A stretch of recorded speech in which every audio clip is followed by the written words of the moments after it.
Hey everyone, let's know something interesting about chemistry. Chemistry is all about how atoms behave and interact with each other.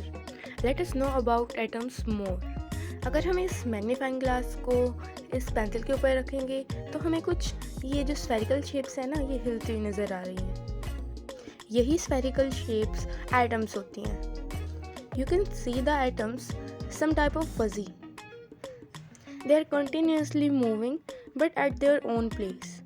Let us know something more about them. Now we would get more closer to an atom.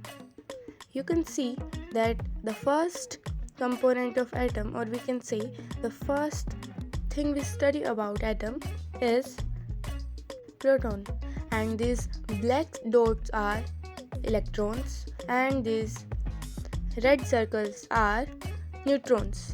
The first particle we look as the proton.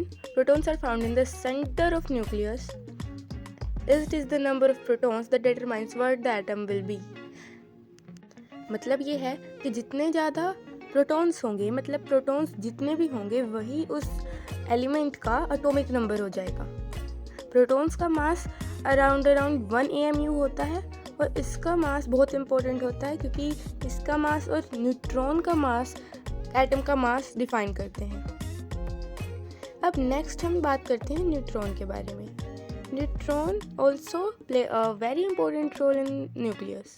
They do not have any charge but they have strong attraction force which bind them with the nucleus and with the protons. They have some same mass as protons.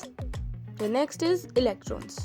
So ये जो electrons होते हैं ना ये सबसे छोटे होते हैं इन तीनों में और इनका मास बिल्कुल नेग्लिजिबल होता है और साथ ही साथ ये जो हैं वो न्यूक्लियस से बहुत दूर होते हैं और ये कॉन्टीन्यूसली मूविंग स्टेट में रहते हैं.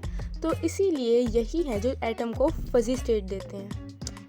इलेक्ट्रॉन्स के पास -1 चार्ज होता है और यही है जो एक्सचेंज हो सकते हैं किसी भी केमिकल रिएक्शन में. और अगर एक एटम में प्रोटॉन और इलेक्ट्रॉन्स का नंबर सेम हो जाता है तो वो जो एटम है वो स्टेबल हो जाता है और वो न्यूट्रल हो जाता है. So that's all for enough. Thank you.